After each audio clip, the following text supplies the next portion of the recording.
Hello students, good morning all of you. आज हम लोग यहाँ पर एक टॉपिक कंप्लीट करने जा रहे हैं, गणित पाठ्यचर्या का संप्रत्यय। तो सिर्फ ये अकेला टॉपिक नहीं है, बहुत सारे टॉपिक आज के सेशन में हम लोगों को कंप्लीट करने हैं।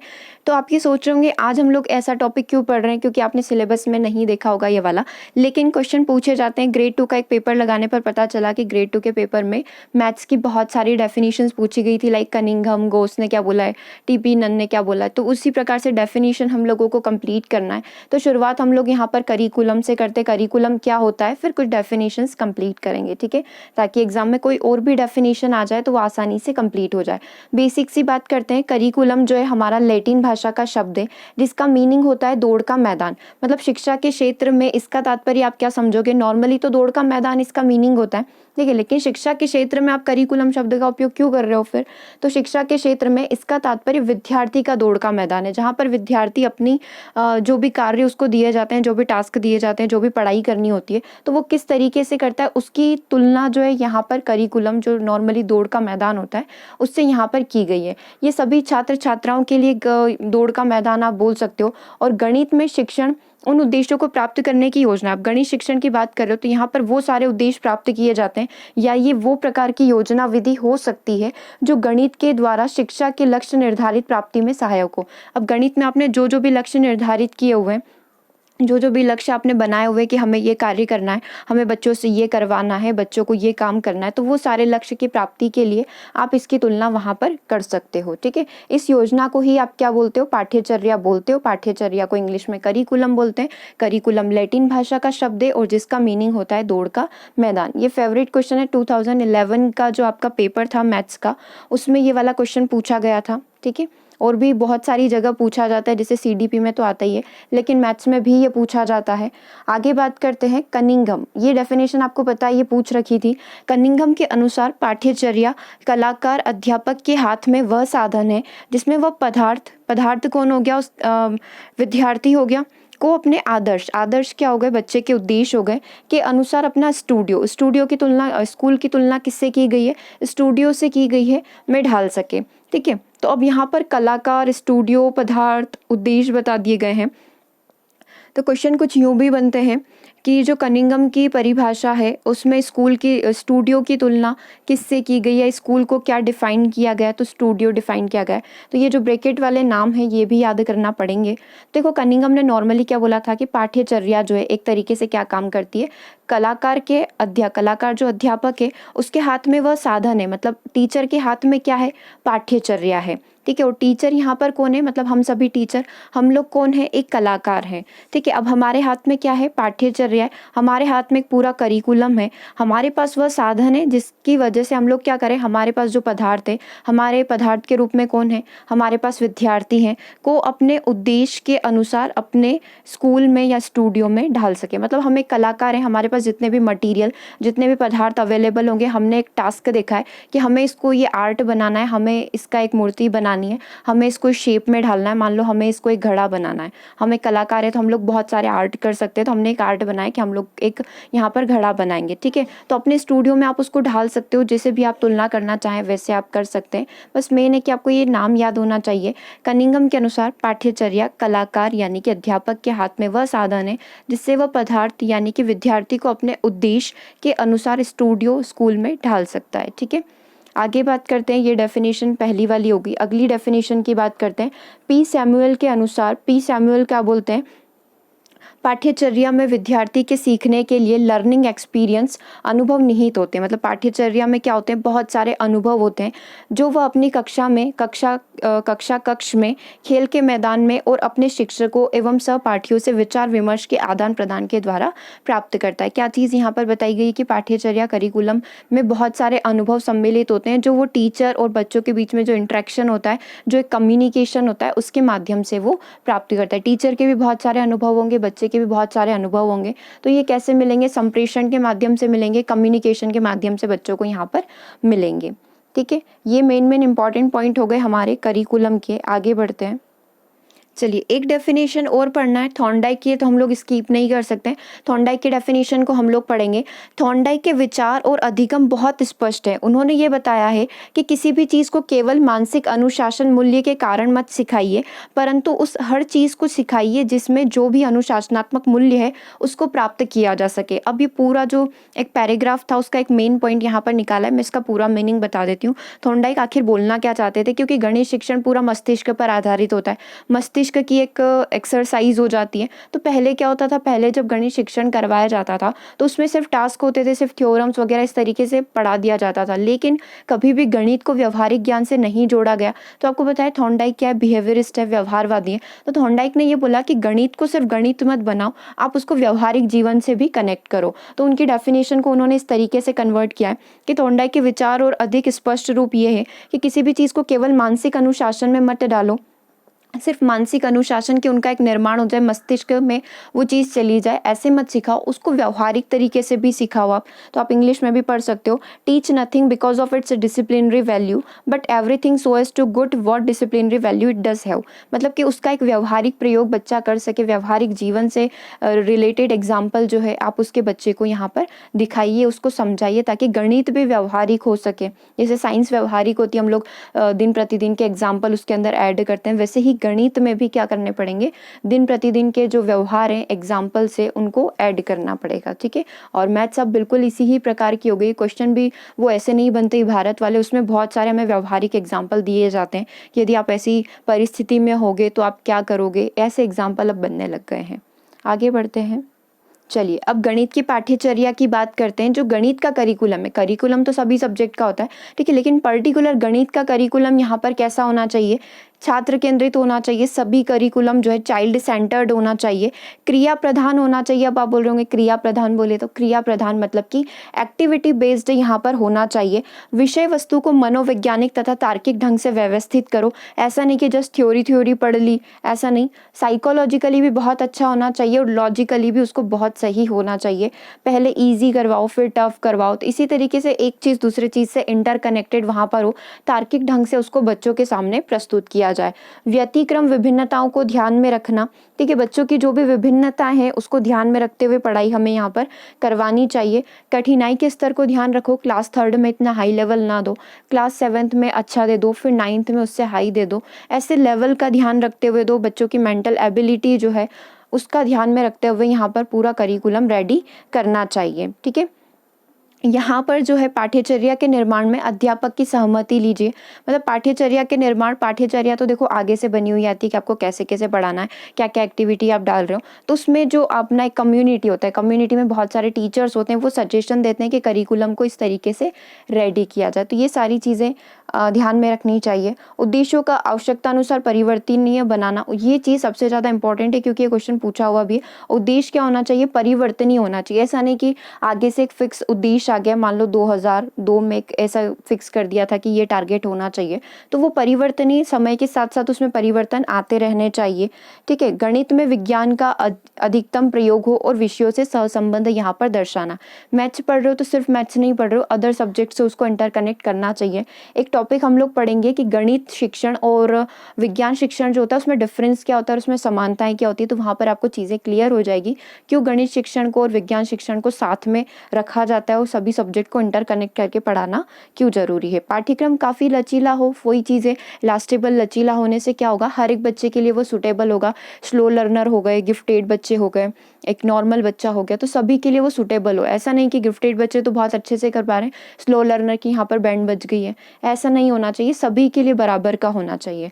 गणित में पहेलियाँ तथा मनोरंजनात्मक समस्याएं हैं उनका समावेश होना चाहिए। अब गणित सिर्फ थ्योरी बेस्ड ना हो, उसमें पहेलियाँ डाल दो, गणित की थोड़ी सी पहेलियाँ डाल दो, थोड़े कुछ इंटरटेनमेंट बेस्ड कुछ नाटक वगैरह है, उसमें कुछ कैलकुलेशंस वगैरह है, तो इस तरीके से एक्टिविटी करवा लो।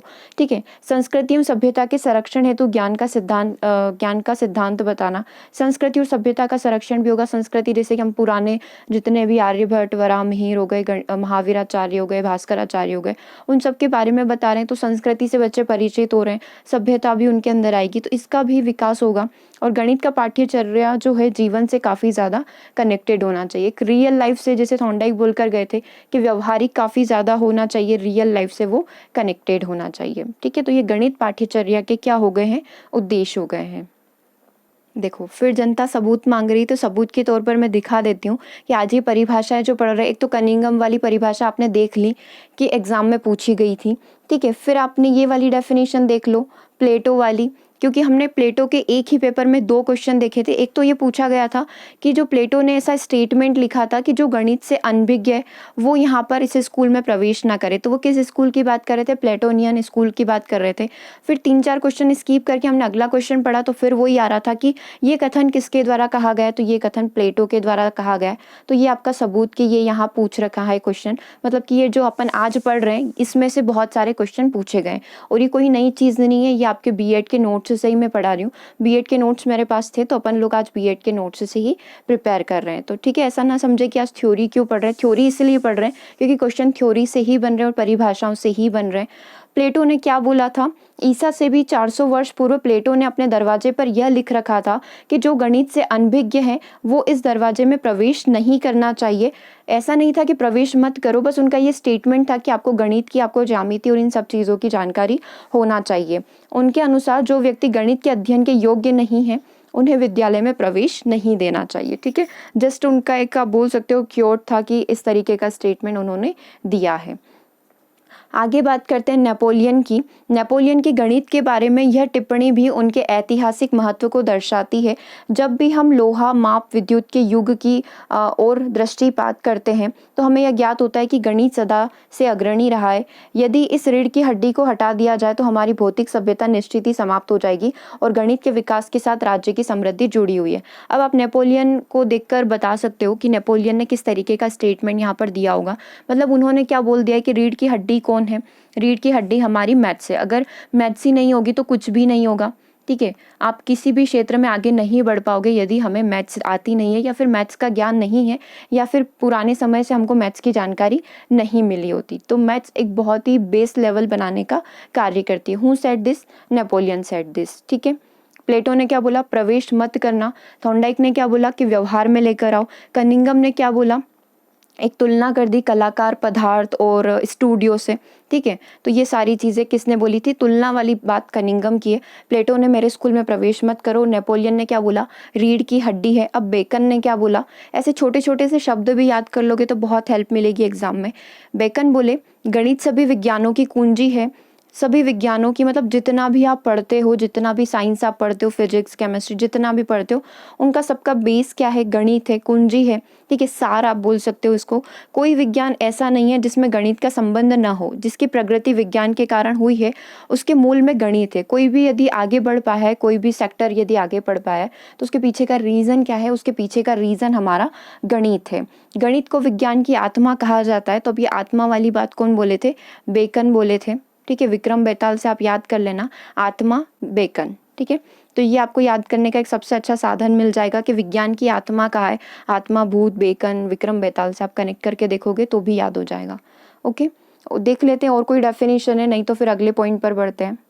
चलो 2 से 3 डेफिनेशन और करेंगे, ज़्यादा नहीं है, बस 2 से 3 और करनी पड़ेगी। 4 से 5 तो आपको याद होगी, बस 2 से 3 और ऐड करते। एक तो बर्नार्ड शाह ने क्या बोला था, सबसे ऊपर लिखा हुआ है देखो।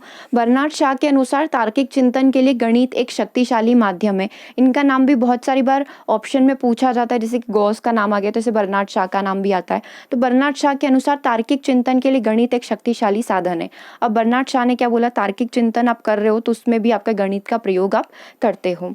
ठीक है, इसके अलावा और भी हैं, कौन कौन है वो, हर्बर्ट हैं, फ्रॉबेल हैं, पेस्टोलॉजी है सॉरी मारिया मोंटेसरी है, टीपी नन है इत्यादि ने विद्यालय के पाठ्यचर्या में गणित के महत्व की वकालत की है कि हाँ, गणित का बहुत ही ज़्यादा यहाँ पर महत्व है। इन लोगों के मत में बिना गणित अध्ययन के व्यक्ति का बौद्धिक और सांस्कृतिक विकास संभव नहीं है। इसी प्रकार से कोठारी आयोग ने भी अपनी परिभाषा दी है। उससे पहले हम लोग इतना याद कर लेते हैं, बर्नार्ड शाह ने क्या बोला, तार्किक चिंतन। आत्मा वाली चीज़ कौन बोले थे, बेकन बोले थे। ठीक है, कनिंघम ने क्या कर रखी थी, तुलना कर रखी थी, क्या बताकर, कलाकार बताकर। ठीक है, तो इस तरीके से आप थोड़ा थोड़ा क्या पुराना रिवाइज भी करते रहो साथ के साथ, तो ये चीज़ें कंफ्यूजन में नहीं जाएगी। ठीक है, और इन सब ने क्या बोल दिया, इन सब ने गणित के महत्व को क्या कर लिया, स्वीकार कर लिया है। आगे हम लोग कोठारी आयोग की बात कर रहे हैं, तो इनको शॉर्ट में आप देख सकते हो, अगर आप शॉर्ट में पढ़ना चाहो तो इन्होंने क्या बोला था कि गणित का बहुत ही ज़्यादा महत्व है। विज्ञान का इतिहास हो, सभी भौतिकी हो, इन सब में गणित का बहुत ज़्यादा मायने रखते हैं। ठीक है, तो इन्होंने ये बोला था कि 10वीं तक अनिवार्य शिक्षा में गणित को विशेष स्थान दिया जाए, गणित को एक स्किल्ड सब्जेक्ट माना जाए, मतलब एक कौशल विषय के रूप में माना जाए। और नई शिक्षा नीति में जब 1986 में आई थी, उसमें भी गणित का बहुत ही ज़्यादा योगदान है, मतलब प्रमुखता से रखा गया कि बच्चों को जो है गणित तो पढ़ानी ही है। ठीक है, तो ये कोठारी आयोग के द्वारा अपना दिया गया स्टेटमेंट है। चलो अब कोठारी आयोग का थोड़ा सा और पढ़ लेते हैं। प्राथमिक स्तर पर कोठारी आयोग ने क्या सुझाव दिए हैं, प्राथमिक स्तर के लिए, माध्यमिक और उच्च माध्यमिक स्तर के लिए क्या सुझाव उनके दिए गए हैं। यहाँ एक गणितीय, अंक गणितीय, बीज गणितीय तथा ज्यामिति में इसको विभक्त किया है। 3 भाग हम लोग पढ़ चुके थे ना, अंक गणित, बीज गणित और ज्यामिति जो होती है, इसके अंदर इसको 3 भाग में बांटा गया है। इस कारण संख्याओं द्वारा आधारभूत क्रियाओं की शिक्षा देने के लिए एक ही चीज़ को दोहराना पड़ता है। इसलिए यह सुझाव दिया गया है कि अंक गणित और बीज गणित को समन्वित कर दिया जाए और गणित के नियमों के सिद्धांतों की तर्क प्रणाली से इनको जोड़ा जाए। ठीक है, यहाँ पर क्या करा गया, अंक गणित और जो बीज गणित है, हमारी अलजेब्रा जो है, उसको ऐड कर दो, मतलब उसको एक साथ पढ़ा दो। इसके ऐसे पार्टीशन मत करो कि पहले ये फिर ये, इन दोनों को साथ साथ पढ़ा दो। उससे क्या होगा, बच्चों के अंदर तार्किक चिंतन और तर्क संगत प्रणाली आएगी, सोचने समझने में अच्छा रहेगा उनके। और पाठ्यचर्या में संख्या प्रणाली का विकास, अंक पद्धति और संख्या लेखन, मतलब नोटेशन और न्यूमरेशन प्रणालियाँ, समीकरण, ग्राफ पठन सम्मिलित किए जाने चाहिए। इसी प्रकार ज्यामिति के पाठ्यक्रम को भी अधिक युक्ति संगत आधार पर संगठित करना चाहिए। अब हमने बुक देखी थी 9th क्लास के, तो उसमें क्या हो रहा था कि शुरुआत कैसे होती है, अंक गणित से होती है, फिर साथ के साथ बीज गणित के जो एकाधिकरण विधि और जितनी भी विधियाँ आती है वो सारी सिखा दी जाती है बच्चों को। ठीक है, फिर उसके बाद बीच में हमारे ये ज्यामिति आ जाती है। ज्यामिति से रिलेटेड बच्चा जो है यूक्लिड के अभिग्रही, थ्योरम वगैरह बीच में कर लेता है, मतलब 9th 10th चैप्टर तक। फिर लास्ट में ग्राफ और सांख्यिकी वगैरह जो होती है उन सब की जानकारी मिल जाती है। अब 4th क्लास में तो ईजी लेवल रहेगा, 7th में तो हार्ड लेवल रहेगा।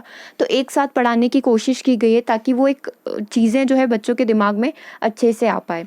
ठीक है, तो ये प्राथमिक स्तर पर है। माध्यमिक और उच्च माध्यमिक स्तर पर उद्देश्य क्या होते हैं, यहाँ ये परंपरागत रूप से गणितीय, अंक गणितीय, ज्यामितीय और बीज गणितीय, त्रिकोणमितीय, सांख्यिकी, फलन और निर्देशांक ज्यामिति में विभक्त है। ठीक है, कितने अलग अलग सेक्टर, पूरे पार्ट बता दिए कि आपका जो सिलेबस होता है वो बच्चों का किस तरीके से होता है। इसमें बीज गणित है, त्रिकोणमिति है, सांख्यिकी है, वो स्टैटिस्टिक्स है, फलन सारे आ जाते हैं। फलन को इंग्लिश में आप फंक्शन बोलते हो, जब आप FN की वैल्यू निकालते हो ना, इस तरीके से आप पूरा लिखते हो, फिर उसकी वैल्यू निकालते हो। तो ये पूरे आपको निर्देशांक, कोऑर्डिनेशन आप बताते हो कि ये किस में है, ये XY किस कोऑर्डिनेट में आएगा, ये किस में आएगा। तो ये सारी चीज़ें जो सिलेबस की बताई गई है कि इस तरीके से डिवाइड किया जाता है। उसके बाद कुछ पॉइंट्स आप देख सकते हो, अंक गणित का सारा पाठ्यचर्या और बीज गणित की आधारभूत क्रियाएं प्राथमिक स्तर के अंत तक समाप्त की जाती है। मतलब एक बेसिक जो है अंक गणित और बीज गणित का, प्राइमरी लेवल पर आप उसको बेसिक चीज़ें करवा सकते हो, फिर आगे बढ़कर आप उसको थोड़े लेवल वाले पॉइंट्स करवा सकते हो। पाठ्यचर्या से सरलीकरण, गुणनखंड निकालना, महत्तम समापवर्तक, लघुत्तम समापवर्तक आदि जो विषय पुराने पढ़ गए हैं उनको निकाल देने की आवश्यकता है। मतलब इतना ज़्यादा उसको नहीं मायने दिए जाते हैं, कुछ नई चीज़ें वहाँ पर ऐड की जाएगी। त्रिकोणमिति को बीज गणित के साथ जोड़ा जा सकता है, इसे अलग से पढ़ाने की कोई आवश्यकता नहीं है। ठीक है, अब फिर सर्व समीकाएं हैं, त्रिकोण के हल हैं, ऊंचाइयों और दूरियों की क्रिया को कम कर देना चाहिए। ठीक है, ये किसने बताया, पूरा कोठारी आयोग के द्वारा जो सिलेबस को पूरा जो चेंज करने की बात की गई है वो इसके अंदर की गई है। ज्यामिति पढ़ाने का जो तरीका है उसको बदल देना चाहिए, एक नए तरीके से ज्यामिति को पढ़ाना चाहिए। उसके बाद इसका लास्ट पॉइंट है कि जो प्रमेय और अभ्यास के प्रश्न है, जैसे कि नॉर्मली थ्योरम क्या होती है हम लोग रट लेते हैं कि इसके बाद ये लाइन आएगी, क्योंकि प्रमेय वगैरह में क्या होता है एक एक लाइन का हमको नंबर मिलता है। तो जो रटन प्रणाली है उसको यहाँ पर स्किप कर देना चाहिए, समझने वाली चीज़ पर ध्यान देना चाहिए। समझने वाली चीज़ पर ध्यान देने के लिए एक प्रमेय से आप बहुत सारे उदाहरण जो है वो बना सकते हो। तो इस प्रकार से टास्क को हमें कंप्लीट करना चाहिए। चलो आगे बढ़ते हैं, विज्ञान शिक्षण और गणित शिक्षण को हम लोग यहाँ पर समझेंगे और इन दोनों में क्या डिफरेंस होता है ये जानना भी जरूरी है। उससे पहले यदि मैं आपसे पूछूं कि अगर आपसे ये पूछा जाए कि गणित अध्ययन के बिना किसी भी राष्ट्र का विकास संभव नहीं है, तो ऐसा कथन किसके द्वारा दिया गया है। मतलब गणित विषय की यदि किसी भी राष्ट्र को ज्ञान नहीं है, मतलब किसी भी इंसान को ज्ञान नहीं है, तो उसके बिना राष्ट्र का विकास असंभव है। ऐसा कथन कौन दे सकता है, हमने सारी डेफिनेशन देख ली है। क्या बर्नार्ड शॉ दे सकते हैं, क्या हमारे कनिंघम दे सकते हैं, नेपोलियन दे सकते हैं, गॉस दे सकते हैं। इतनी सारी डेफिनेशंस हमने पढ़ ली, उसमें से किन के द्वारा ये कथन दिया गया है।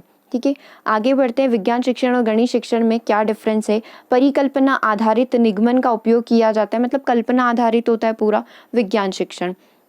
इसका मतलब है हम पहले कोई पैटर्न देखते हैं और आगमन की प्रक्रिया से सामान्यीकरण पर उस तक पहुंचते हैं। सबसे पहले हमारे सामने मूर्त चीज़ों का एक पैटर्न होता है, फिर आगमन की प्रक्रिया, उदाहरण से आप लोग क्या करोगे, रूल्स वगैरह उनको बताने की कोशिश करोगे। तो ये विज्ञान शिक्षण होता है।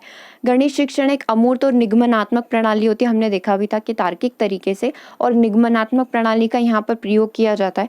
कभी भी अकेले निगमनात्मक प्रणाली का प्रयोग नहीं होता है। निगमनात्मक प्रणाली के साथ साथ हमें आगमन प्रणाली का भी प्रयोग करना पड़ता है। ठीक है, या तो आप आगमन से निगमन की ओर जाओगे या फिर निगमन से आप आगमन की तरफ जाओगे। तो गणित के विषय में क्या बोला गया? गणित एक अमूर्त और निगमनात्मक प्रणाली है। गणित विषय के ज्ञान निर्माण में निगमनात्मक तर्क काफी ज्यादा शामिल होते हैं। हम लोग बच्चों को पहले सूत्र परिभाषाओं से परिचित करवाते हैं, उसके बाद उनके उदाहरण देते हैं। यह रीजन और एम्पेरिकल पर आधारित है, मतलब यहाँ पर कारण वगैरह सारे डिफाइन किए जाते हैं कि ये हो रहा है तो क्यों हो रहा है, उसके पीछे का रीजन क्या है। तो ये सारी चीज़ें विज्ञान में बताई जाती है और इसमें तर्क की बात की जाती है कि आखिर ये हो रहा है तो क्यों हो रहा है। ठीक है, तर्क की यहाँ पर बात की जाती है। विज्ञान में कारण की बात की जाती है और यहाँ पर तर्क बिठाए जाते हैं, लॉजिक्स बिठाए जाते हैं। किसमें? गणित शिक्षण के अंदर। अवलोकन विज्ञान अध्ययन का प्रथम एवं महत्वपूर्ण अंग है। अवलोकन की हम लोग बात कर रहे हैं, पूरा ऑब्जर्वेशन ये बेस्ड होता है। ऑब्जर्वेशन करना, मान लो कि आपको पॉल्यूशन की जानकारी बच्चों को देनी है, तो हम लोग बोलेंगे कि आज आप जाओ और आपके आसपास के इलाके में कहाँ कहाँ पर पॉल्यूशन हो रहा है उसका अवलोकन करके आओ। तो ये पूरा अवलोकन होता है। अब गणित में कहाँ आप आकलन करने के लिए भेजोगे, तो इसमें इसकी इतनी ज़्यादा आवश्यकता नहीं होती है, लेकिन कभी लगती है तो की जा सकती है। ठीक है, जैसे कि कोई भी कैलकुलेशन बेस्ड उनको वर्क करने को बोल दिया, तो घर पर जब आप दुकान पर जाते हो तो किस तरीके से सामान लेकर आते हो, कितने का लेकर आते हो, पूरा समझ कर आओ। तो वो अगर आवश्यकता लगती है तो आप करवा सकते हो। यह लॉजिकल के साथ साथ पॉजिटिविज्म भी होता है। ये लॉजिकल तो होता ही है, लेकिन साथ साथ में इसमें पॉजिटिविज्म, एक सकारात्मकता होती है, लेकिन गणित सिर्फ लॉजिकल होता है। ठीक है, ये एक डिफरेंस हो गया। यह प्रयोग आधारित है, अतः प्रयोगशाला में इसका प्रयोग होना अति आवश्यक है। मतलब विज्ञान शिक्षण आप कर रहे हो तो डेफिनेटली आपको प्रयोगशाला का प्रयोग करना ही पड़ेगा, लेकिन इसमें प्रयोगशाला का उपयोग हो सकता है, लेकिन इतना ज़्यादा आवश्यक या फिर कंपलसरी है कि बच्चों को गणित के लिए लैब में जाना ही पड़ेगा, ऐसी कोई आवश्यकता नहीं लगती। यदि टीचर को लगता है कि ये मुझे लैब में जाकर एक्सपेरिमेंट के थ्रू बताना चाहिए, फिर कुछ सामग्री का प्रयोग करके बताना चाहिए प्रयोगशाला की, तो जा सकता है। बाकी इसमें इतना कंपलसरी या फिर बाउंडेशन टीचर के ऊपर नहीं रहती, लेकिन विज्ञान में रहती है कि आपको कम से कम हार्डली 2 से 3 बार तो आपको बच्चों को लैब के अंदर लेकर जाना ही होता है। चलिए अब 5E की बात करते हैं। उससे पहले एक चीज़ और हम लोग देख लेते हैं कि जो गणित होती है वो गणित का जो विषय जो पढ़ाया जाता है वो निगमनात्मक तर्क होता है, और हमने क्वेश्चन भी देखा था वो सर्पिलाकार होता है। ठीक है, स्पाइरल मतलब पूरा अच्छे तरीके से एक्सप्लेन करके हर एक कॉन्सेप्ट को अच्छे से समझकर यहाँ पर बच्चों को पढ़ाया जाता है। निगमनात्मक होता है, सर्पिलाकार होता है, और एक लॉजिकल मतलब तार्किक होता है। ठीक है, ये 3 चीज़ें आप गणित के बारे में ध्यान रख सकते हो, क्वेश्चन बनते ही हैं इसके ऊपर। चलिए अब 5E एक बार हम लोग पढ़ चुके हैं वैसे तो, जब हम लोग दिन में 2 बजे क्लास कर रहे थे, जिसमें हम लोग बिहार एस्टेट का तैयारी कर रहे थे, एस्टेट की प्रिपरेशन कर रहे थे, जिसमें हम लोग पेडागोजी कंप्लीट कर रहे थे। वहाँ पर हमने 5E का मतलब देखा था कि 5E मॉडल क्या होता है।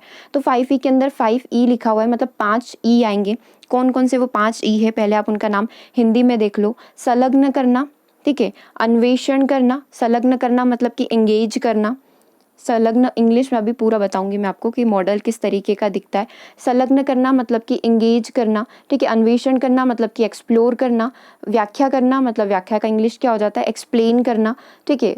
और क्या लिखा हुआ है यहाँ पर, एक तो इलोबरेट हम लोग कर लेते हैं, और एक क्या कर लेते हैं हम लोग, इवेल्युएशन यहाँ पर कर लेते हैं। इलोबरेट मतलब कि विस्तार हम लोग कर लेते हैं, और मूल्यांकन हम लोग यहाँ पर कर लेते हैं। तो ये 5 ई से शुरू हो रहे हैं, इसलिए इस मॉडल का नाम ही क्या रखा गया है, 5E मॉडल रखा गया है। तो इसमें आपको क्या करना पड़ेगा, नाम यहाँ पर आपको सॉरी नाम आपको यहाँ पर इंग्लिश में भी याद करने पड़ेंगे। संलग्न करना मतलब कि अपन क्या कर रहे हैं, चीज़ों को संलग्न कर रहे हैं, इंगेज कर रहे हैं, विज्ञान को गणित के साथ, गणित को सामाजिक विज्ञान के साथ, उसको जियोग्राफी के साथ, ऐसे क्या करते जा रहे हैं, इंगेज करते जा रहे हैं। एक्सप्लोर आप कर रहे हो, उन चीज़ों को आगे बढ़ाने की कोशिश कर रहे हो। एक्सप्लेन आप कर रहे हो, उसको फिर आप इलोबरेट कर रहे हो, विस्तार कर रहे हो, व्याख्या कर रहे हो।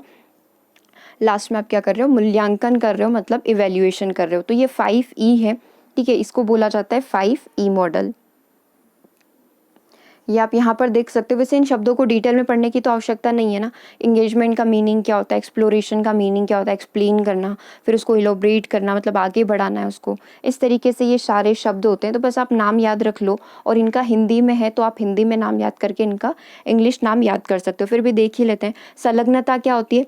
बच्चों के जो पुराने ज्ञान है उनको नए ज्ञान से जोड़ोगे, दूसरी चीज़ों से कनेक्ट करोगे, तो वो संलग्नता, बच्चों के अंदर एक एंगेजमेंट आएगी।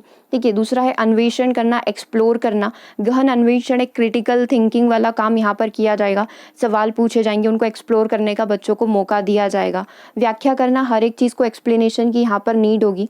ठीक है। विद्यार्थी जो सीखी हुई अवधारणा है, जो भी उसने सीखा है, बच्चा क्या करेगा, उसकी व्याख्या करेगा। फिर उसका क्या किया जाएगा, विस्तार किया जाएगा, उसको यहाँ पर इलोबरेट किया जाएगा। ठीक है। अभ्यास कार्य, इलोबरेट करना मतलब कि नॉर्मली उसने सारी चीज़ें समझ ली है, अवधारणा सब कुछ समझ लिया है, तो अब उसको वो क्या करेगा, उस पर अभ्यास प्रश्न करेगा।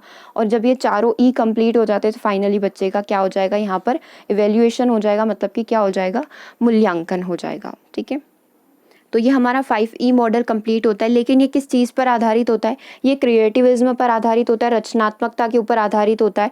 इस पर आधारित पाठ्य योजना रचनात्मक होती है, काफ़ी क्रिएटिव होती है, और निर्देशात्मक प्रारूप पर आधारित होती है। निर्देशात्मक मतलब निर्देश बेस्ड होती है कि पहले ये करो, निर्देश साथ के साथ मिलते रहते हैं। ठीक है। इस योजना में खंड और गतिविधि की तरह से संयोजित किया जाता है, जिससे कि क्या हो, विद्यार्थी लगातार अपने मौजूदा ज्ञान के साथ नए ज्ञान को समाहित कर सके। मतलब उसके पुराने अनुभव तो हो ही सही, लेकिन साथ के साथ क्या हो जाए, नया ज्ञान भी वो प्राप्त कर पाए। तो 5E मॉडल में 5E नाम आपको पता चल गए। रचनात्मकता के ऊपर ये बेस्ड होता है, और पाठ्य योजना जो होती है काफ़ी रचनात्मक और निर्देशात्मक तरीके से आगे बढ़ती है, जिससे क्या होगा, बच्चों के पुराने अनुभव जो है, उसके नए आइडियाज़ जो है उसके साथ मैच कर पाएंगे या उसके साथ जुड़ पाएंगे। ठीक है। एक बार और देख लो। संलग्न करना, अन्वेषण करना, व्याख्या, विस्तार और मूल्यांकन करना, engage, explore, explain, elaborate and evaluation करना। अगला हम लोग पढ़ रहे हैं सहयोगी अधिगम। यहाँ पर क्या होता है, कोलाबरेटिव लर्निंग अप्रोच क्या कहलाती है। सहयोगी अधिगम से या फिर कोलाब्रेशन से समझ में आ रहा है कि किसी के सहयोग से हम लोग सीखेंगे। तो आप इसका इमेज देख सकते हो, आपको समझ में आ जाएगा कि इस तरीके से सीखना मतलब कि एक सभी को साथ मिलजुल कर सीखना, क्योंकि यहाँ पर बच्चों का सोशलाइजेशन भी हो जाएगा। तो सामाजिकरण वाली जो प्रोसेस होती है, टीचर को करवानी होती है, वो भी कंप्लीट हो जाएगा। और साथ के साथ टीचर जो चाहता है कि बच्चों की लर्निंग बहुत अच्छे से हो, एक प्रॉपर वे में हो, वो भी यहाँ पर कंप्लीट हो जाएगी। ठीक है। तो सहयोगी अधिगम उपागम में कौन कौन सी चीज़ें आती है? सबसे पहले इसका थोड़ा सा थ्योरी आप देख सकते हो कि सहकारी शिक्षण अधिगम जो है आधुनिक संस्थान के इतिहास में सबसे बड़ी सफलता है, मतलब ये बहुत अच्छा है। सहयोगी अधिगम का उद्देश्य कक्षा की गतिविधियों में सैद्धांतिक और सामाजिक अधिगम, वही जो हम लोग देख रहे थे कि सोशलाइजेशन हो जाए, बच्चे सामाजिक तौर पर एक दूसरे से कनेक्ट हो जाए। कक्षा में सभी विद्यार्थियों को सीखने के अवसरों को बढ़ाने के लिए एक दूसरे की सहायता करनी चाहिए। ठीक है। ताकि यहाँ पर क्या होगा, बच्चे एक दूसरे की मदद करेंगे तो उनके अंदर वो वाली भावना जो है उसका भी विकास होगा। अब इसके कुछ 4 पॉइंट होते हैं। सबसे पहले बच्चों के अंदर एक मोटिवेशन आता है। बच्चे क्या करते हैं, एक दूसरे को सीखने में मदद करते हैं, क्योंकि ऐसा करना उनके स्वयं के हित में। जितना आप दूसरों को ज्ञान दोगे उतना ही ज्ञान आप गेन करोगे। तो ये वाली चीज़ उनके अंदर विकसित होगी। यह एक चौतरफा प्रयास पर बढ़ाने का एक प्रभाव पड़ता है, जिसके फलस्वरूप शिक्षण में अधिक सफलता हासिल होती है, और उसके कारण चुनौतीपूर्ण अवधारणाओं को हल करने में भी सहायता मिलती है। जैसे कि आपका कोई डाउट है तो आप किसी के साथ शेयर कर रहे हो, फिर वो आपको उसका आंसर बताएगा, तो उसको भी सीखने को मिलेगा, आपको भी सीखने को मिलेगा। तो यहाँ पर एक मोटिवेशन आपके अंदर आएगा। सामाजिक एकजुटता के साथ सीखो, सभी साथ में रहकर सीखो। व्यक्तिकरण, यदि किसी विशेष व्यक्ति को, विद्यार्थी को कोई भी परेशानी होती है तो वो अपने साथ वाले जो फ्रेंड्स वगैरह उनसे ज़्यादा अच्छे से बात कर सकता है as compare to the teacher. तो यहाँ पर एक व्यक्तिकरण वाली भावना भी हो सकती है। ठीक है। संज्ञानात्मक विस्तार, यहाँ पर बच्चे को मिलता है विचार विमर्श करने के बहुत ज़्यादा मौके यहाँ पर बच्चे को मिलते हैं, क्योंकि उसी के साथ है, सेम एज वाला है, तो वो उसकी फीलिंग को और ज़्यादा अच्छे से समझ पाएगा, जितना कि टीचर भी अच्छे से नहीं समझ पाएगा। तो कॉग्निटिव डेवलपमेंट बच्चे का होता ही है, सोच समझ शक्ति का विकास यहाँ पर होता ही है। अब आप इस डायग्राम के थ्रू भी इस चीज़ को समझ सकते हो। कोलाबरेटिव जो सहकारी शिक्षण होता है, सहयोगी अधिगम होता है, बच्चे यहाँ पर अपने आइडियाज़ को शेयर करते हैं, तो शेयर आइडियाज़। कोलाब्रेशन, समूह के माध्यम से सीखते हैं, इस तरीके से ग्रुपिंग करके सीखते हैं। ग्रुपिंग करना इन द सेंस कि एक दूसरे से ज्ञान की प्राप्ति करते हैं, वे अपने विचारों का आदान प्रदान करते हैं, डिस्कशन करते हैं, बातचीत करते हैं। कम्युनिटी, एक पूरी कम्युनिटी बन चुकी है जहाँ पर हर एक बच्चा एक दूसरे को ज्ञान की बातें सिखाता है। इस तरीके से ब्रेन स्टॉर्मिंग करते हैं, मतलब उनके दिमाग में एक कॉन्सेप्ट का निर्माण हो जाता है, वो एक दूसरे से बातचीत करते हैं, चीज़ों को समझने की कोशिश करते हैं। इंटरेक्शन, वही बातचीत के माध्यम से सीखते हैं। तो ये सारे फ़ायदे किसके हो गए, ये सारे फ़ायदे हमारे सहकारी शिक्षण, कोलैबोरेटिव लर्निंग के यहाँ पर कहलाएंगे। क्लियर है? कोलैबोरेटिव लर्निंग क्या होती है और किन किन चीज़ों का ध्यान रखा जाता है। सबसे पहले बच्चों के अंदर एक मोटिवेशन आता है, सामाजिक एकजुटता आती है, व्यक्तिकरण आता है और संज्ञानात्मक विस्तार आता है। उसके बाद हम लोग आ जाते हैं समस्या समाधान उपागम के अंदर। प्रॉब्लम सॉल्विंग अप्रोच यहाँ पर क्या होती है, समस्या समाधान विधि गणित अध्यापन की एक प्राचीनतम विधि है, जिसमें टीचर क्या करता है, अध्यापक जो होता है बच्चों के सामने कुछ समस्याएं प्रस्तुत करता है और उन समस्याओं को सॉल्व करने के लिए नए नए सिद्धांत प्रत्ययों की सहायता से बच्चों की मदद करता है कि ये आपके पास सिद्धांत है, ये प्रत्यय है, ये समस्या आपके पास है, अब आप दिखाइए कि किस तरीके से हम लोग इस समस्या का सॉल्यूशन कर सकते हैं। तो ये समस्या समाधान उपागम यहाँ पर होता है। गणित को समझने के लिए काफ़ी ज़्यादा सहायक होती है, क्योंकि गणित में हम लोग क्या करते हैं, बच्चों के पास सूत्र रहते हैं, फॉर्मूलाज रहते हैं, प्रमेय रहती है, तो उससे क्या कर सकते हैं, कोई भी दूसरी प्रॉब्लम आ गई तो इन सभी चीज़ों का थ्योरम वगैरह का सहारा लेकर हम लोग क्या कर सकते हैं, दूसरी समस्याओं को सॉल्व कर सकते हैं। अब इसका भी कुछ पैटर्न होता है, कुछ चरण इसके होते हैं, 5 चरण इसमें पाए जाते हैं। आप चाहो तो पहले डायग्राम देख लो। Define the problem sorry define the problem, analyse the cause, develop the plan, implement and monitor the plan और इवेल्युएट द प्लान। शुरुआत यहाँ से होती है, ठीक है, और ये इवेल्युएशन मूल्यांकन पर जाकर खत्म हो जाती है। इसी तरीके से आपसे चरण पूछे जाएंगे, तो सबसे पहले समस्या को समझने की आवश्यकता होती है, उसके बाद में कुछ प्रोसीजर होती है और लास्ट में हम लोग क्या करते हैं, मूल्यांकन करते हैं। तो इससे आप थोड़ा सा आइडिया यहाँ पर लगा पाओगे। देखो, समस्या विधि का आप क्या करो, पहले चयन कर लो, ठीक है। अध्यापक व विद्यार्थियों ने मिलकर समस्या का चयन किया, क्योंकि समस्या समाधान है तो किस प्रॉब्लम को किसका समाधान निकालने की यहाँ पर आवश्यकता है, उस समस्या को पकड़ कर लाओ। मतलब कोई भी क्वेश्चन ऐसा लाओ जिसमें इस प्रकार की विधि का प्रयोग आप कर सकते हो। समस्या चयन का कारण, हमने इसका चयन क्यों किया है, क्योंकि इसमें बहुत सारी थ्योरम लगेगी, बहुत सारी यहाँ पर अभिग्रहित अभिकल्पनाएं वगैरह लगने वाली है। तो आपने क्या करा, उसका कारण बताया, बच्चों के साथ डिस्कस करा कि हमने ये प्रॉब्लम क्यों ली है। जस्ट उनके सामने लाकर नहीं रखना है, उसको डिफाइन भी करना है प्रॉब्लम को। समस्या को पूर्ण करना, बच्चों को मार्गदर्शन के माध्यम से आप समस्या को पूर्ण करोगे, फिर आपको क्या करना है, उनको हल करना है और हल या समाधान का प्रयोग करना है, ठीक है। प्रामाणीकरण देना है, वही हम लोग प्रामाणीकरण लास्ट में देते ही हैं कि एक वैलिडेशन हम लोग दे देते हैं कि हमने ये जो किया है क्यों किया है, और इसका प्रूफ भी हम लोग दे देते हैं साथ के साथ। तो चयन करो, कारण बताओ, फिर मार्गदर्शन के माध्यम से बच्चों की मदद करो ताकि वो समस्या को हल कर पाएँ। उसके बाद क्या करना है, समस्या को पूर्ण कर दिया, हल कर दिया और हल या समाधान का आपने क्या कर दिया, प्रयोग कर दिया, क्रॉस वैलिडेशन आपने वहाँ पर ले लिया। तो ये हमारे समस्या समाधान विधि के कुछ चरण होते हैं। अगला कॉन्सेप्ट क्या है हमारा, संप्रत्यय संकल्पना का मानचित्रण करना, मतलब कॉन्सेप्ट मैपिंग करना। अब हम लोग ये हमेशा पढ़ते हैं कि मानचित्रण के माध्यम से सीखो, तो मानचित्रण होता क्या है, मानचित्रण वो होता है कि आपका पुराना ज्ञान आपके पास कितना है, उसमें आप नया ऐड करके उसको आगे कैसे बढ़ाओगे। आप चाहे तो डेफिनेशन के थ्रू भी इस चीज़ को समझ सकते हैं। संकल्पना मानचित्रण गणितीय संबंध देखने में सहायता करने वाला एक बहुत अच्छा उपकरण है। लाक्षणिक रूप से यह संकल्पना को एक नोड के रूप में निरूपित करने वाली शब्दों या वाक्यांशों की एक श्रृंखला होती है, उसे एक अन्य संकल्पना से जोड़कर दोनों के बीच में संबंध अभिव्यक्त करने वाली रेखा होती है। कौन, संप्रत्यय मानचित्रण या फिर कॉन्सेप्ट मैपिंग। कब शुरू हुआ था ये, 1970 में इसकी शुरुआत की गई थी, ठीक है। किसने की थी, अगर वैसे पूछा नहीं जाता बट फिर भी जेसॉफ डी नोवाक ने और उनके सहयोगी जो थे 1970 में इसकी शुरुआत की थी। ये आप इसके अंदर इतना ध्यान रख सकते हो। बाकी मैं आपको कॉन्सेप्ट मैपिंग दिखा देती हूँ कि ये होता क्या है। क्या करना है, अपना जो पुराना ज्ञान है उसके आधार पर आप क्या कर रहे हो, अपने नए ज्ञान का यहाँ पर निर्माण कर पाओगे। इसी को हम लोग क्या बोलेंगे, इसी को संप्रत्यय या फिर संकल्पना मानचित्रण या फिर कॉन्सेप्ट मैपिंग यहाँ पर बोलते हैं। देखो, यहाँ पर हमारे पास जितने भी आइडियाज़ वगैरह कुछ भी होते हैं उनको हमको यहाँ पर लेना है और उनको आगे बढ़ाने का कार्य करना है। तो ये पूरा एक हिरार्की की तरह वर्क करता है। अब इसके कुछ तरीके हो सकते हैं, कौन कौन से वो तरीके उनको हम लोग पढ़ लेते हैं। देखो, अभी कॉन्सेप्ट मैपिंग कैसे मदद करता है, तो पहला पॉइंट क्या है, पहले से जो विचार रखे गए हैं उसके बीच में संबंध बनाना, उसके संबंधों को समझना, पूर्व ज्ञान को नए ज्ञान से जोड़ना और विचारों को तार्किक क्रम में संयोजित करना। पुराना ज्ञान को आपने नए ज्ञान से जोड़ तो लिया है, लेकिन उसको सही से रिप्रेजेंट करना भी आना चाहिए। ये आपके संप्रत्यय मानचित्रण या फिर कॉन्सेप्ट मैपिंग के अंदर होता है। अब इससे निष्कर्ष क्या निकाला जा सकता है, निष्कर्ष आप ये निकाल सकते हो क्या, उदाहरणात्मक मानचित्रण शिक्षकों की क्षमता छात्रों को विविध समूह के लिए अर्थ सृजन करने के लिए विविध विधियों को तैयार करते हैं। ये शिक्षकों को यह जानने का अवसर प्रदान करते हैं कि विद्यार्थियों को कैसे ज्ञान को अलग ढंग से व्यवस्थित कर सकते हैं, मतलब प्रॉपर रिप्रेजेंटेशन हम लोग कर पाएँ। और संप्रत्यय मानचित्र उचित शिक्षण सामग्री के चयन में सहायता भी करता है कि अगर हम लोग कॉन्सेप्ट मैपिंग के थ्रू पढ़ा रहे हैं तो हमें पता होगा कि हमें किस सामग्री के थ्रू पढ़ाना है, कैसे पढ़ाना है, क्योंकि हमारे पास एक प्रॉपर रिप्रेजेंटेशन करने का, एक प्रॉपर सही तरीके से प्रस्तुत करने का एक आइडिया होगा कि हाँ, हमें बच्चों को इस तरीके से चीज़ों को अवगत करवाना है। तो ये होती है हमारी कॉन्सेप्ट मैपिंग। 2 पॉइंट और हैं इसके अंदर। मानचित्र विषय वस्तु में एकीकृत, सतत और तार्किक में अनुक्रम के विकास में सहायक होते हैं। मतलब एक एकीकृत इंटीग्रेटेड वे में पढ़ाना, सभी चीज़ों को एक साथ पढ़ाना, सतत एक कंटिन्यू वे में पढ़ाना और एक लॉजिकल तरीके से पढ़ाना, तो ये सारी चीज़ें इसके फ़ायदे हैं। संप्रत्यय मानचित्र की सहायता से विषय वस्तु को संगत, अर्थपूर्ण और रुचिकर हम लोग बना सकते हैं।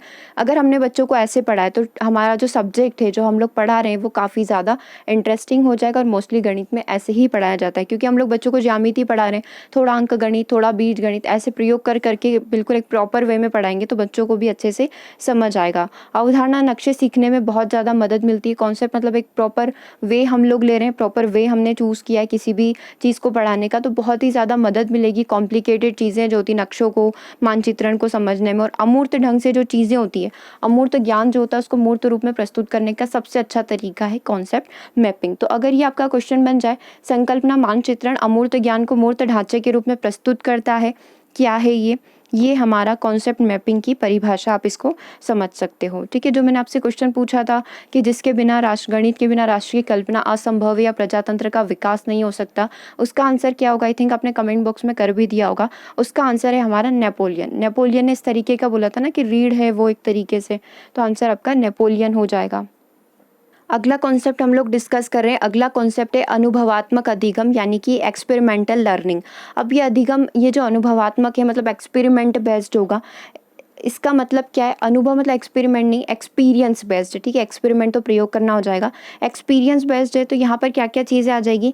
क्रिया, अन्वेषण, अनुभव, सृजन और खोज, ये सारी चीज़ें आपस में इंटरकनेक्टेड है। यदि हम इन सब चीज़ों का प्रयोग करके अपने काम को आगे बढ़ा रहे हैं या अपने टास्क को कंप्लीट कर रहे हैं, तो वो हमारा अनुभवात्मक अधिगम या फिर एक्सपीरियंसल लर्निंग यहाँ पर कहलाएगा। अब इसमें 4 प्रमुख तत्व होते हैं, तो कौन से वो 4 प्रमुख तत्व होते हैं?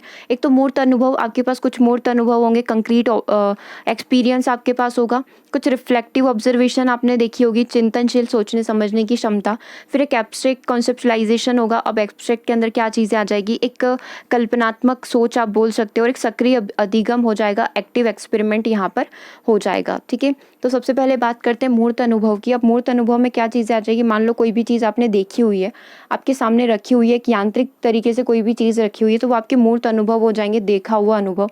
ठीक है, चिंतनशील मतलब हमारे सोचने समझने की शक्ति हो जाएगी। ठीक है, हमारा कॉग्निशन, आप संज्ञान इसको मान सकते हो। अमूर्त अवधारणा मतलब आप कल्पना कर पा रहे हो उस चीज़ की, उस चीज़ को देखकर आप उसकी कल्पना कर पा रहे हो, उसको सोच पा रहे हो, तो आपका एब्स्ट्रैक्ट थिंकिंग में आ जाएगा। और सक्रिय प्रयोग, अब आप उस पर क्या करोगे? प्रयोग करोगे, एक्टिव एक्सपेरिमेंट करोगे, तो ये पूरा आपका अनुभवात्मक मॉडल कहलाता है, जिसमें सबसे पहले कंक्रीट आ जाता है, फिर रिफ्लेक्टिव ऑब्जर्वेशन आ जाती है, फिर एब्स्ट्रैक्ट अमूर्त चिंतन आ जाता है, और फिर सक्रिय एक्सपेरिमेंट, सक्रिय खोज यहाँ पर आ जाती है। तो ये कितने फैक्टर यहाँ पर वर्क करते हैं? टोटल 4 फैक्टर यहाँ पर इसके वर्क करते हैं। चलिए, आज के सेशन को हम लोग अभी यहीं ओवर कर रहे हैं। अगले सेशन में हम लोग इसका जो समावेशी है और आईसीटी जो है, इसके अंदर आईसीटी मतलब इंफॉर्मेशन कम्युनिकेशन टेक्नोलॉजी मैथ्स में कैसे प्रयोग करते हैं, और एक समावेशी कक्ष के रूप में आप मैथ्स को कैसे पढ़ा सकते हो, ये सारी चीज़ें और बची हुई है, तो वो हम लोग नेक्स्ट सेशन में कंप्लीट कर लेंगे। Okay, thank you for watching the session. और सेशन कैसा लगा कमेंट करके ज़रूर बताइएगा।